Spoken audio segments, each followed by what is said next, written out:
Okay, Honorable, you have moved out of the House. You presented a report which some members of your committee are disputing some of the facts presented. Maybe just... No, not some members. It's politics playing. All the facts I have here, and I can share you. The country has no maize, and it's time we start telling people the truth. And Honorable Chisi South, Honorable Chirapondwa, is on record in this House as saying that Malawians should not be using cooking oil. Yet he's a deputy chair of the Agriculture Committee. He's on record as being given a big contract under MERA to supply at ESCOM. Currently, as I'm talking to you, he has been given a big contract on mega farms. Do you think he's going to talk bad about the government? What we are saying are facts. Where the country does not have maize. What I was saying in there was pleading because I have all the presentations from NFRA, from ADMAC, that they have no maize. From Dodma, we have that. Now, what is wrong with me saying that government should pump in more money to buy maize?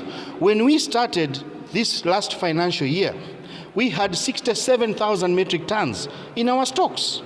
We had insurance claim, which helped us to buy more maize.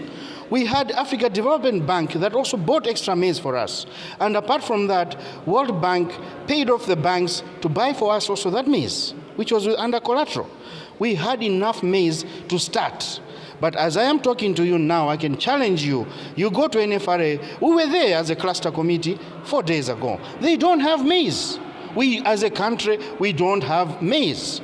So what is wrong? This government should understand that they need to be told the truth.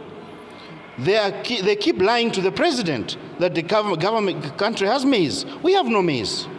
Now, what was wrong with me pleading for more money to go towards maize? That the people should feel the speaker should kick me out of the House. And let me say this to the speaker.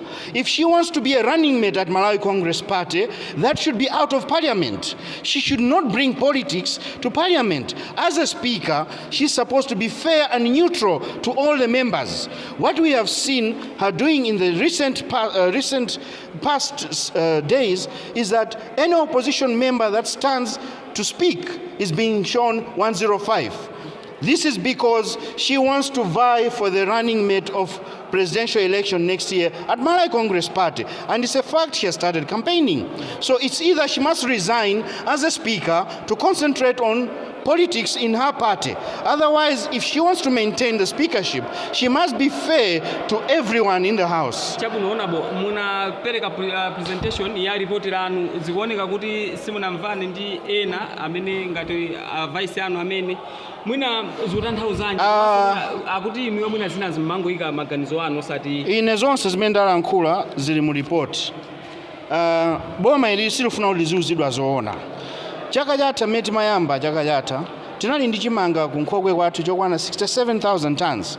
Komanso tinali ndi ndalama zimene tinapatsidwa ku insurance ya climate change. Mukumbukire nanu 7.8 billion tinaguliranso chimanga. World Bank inatigulira chimanga. African Development Bank tinali ndi chimanga chokwanira choyambira. Pano ndikulankhula pano tinali ku NFRA mulungu wathu omwewo kulibe chimanga olotumba. Chimanga chimene chinasalira 15,000 tons atenga Dodma, china akugawira anthu kukhotakota, china akupanga mmene akugawira ma district. Kulibe chimanga, panopa kulibiretu chimanga. Ndiye ndizodabwitsa kuti honorable member ku Nchisi South Achirapondwa omweyo ananena kuti Malawi asamadye mafuta ophikira chifukwa sangakwanise. Omweyo sanapasidwa contract yayikulu kumera kuti achite supplies into ESCOM. Omweyonso padakali pano apasidwa contract yayikulu kuti alime chimanga under mega farm. Muganiza kuti angalankhule zolakwika za boma sizingatheke. Koma boma ili lizindikire kuti tikuyenera kumaluza zoona. Mziko muno pano tikulankhula pano tili ndi chiopsezo cha njala. Koma tikuyambira pa zero. Nkhokwe kwathu kulibe chimanga. Kubwera ma floods. Chimanga chathu sichinachite bwino. Fertilizer anthu sitinapase okwanira taberabera ndalama zawo za fertilizer. Tili pa chiopsezo. Tikauza Chilungamo kuti apereke ndalama zogula chimanga talakwitsa.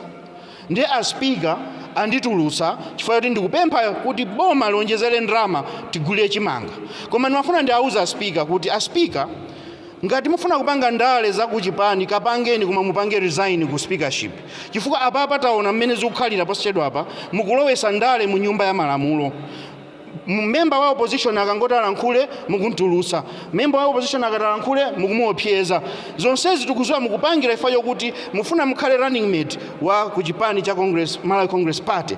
Ndiye musankhe chinthu chimodzi, chifukwa ngati mufuna kukhalabe speaker mukhale fair, mukhale ndithu pakatikati pa wina aliyense, tonsefe ndife ma members of parliament.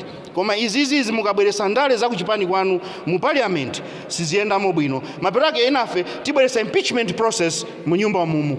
Chifukwa mmene zikuyendera sizikutisangalatsa. Thank you so much.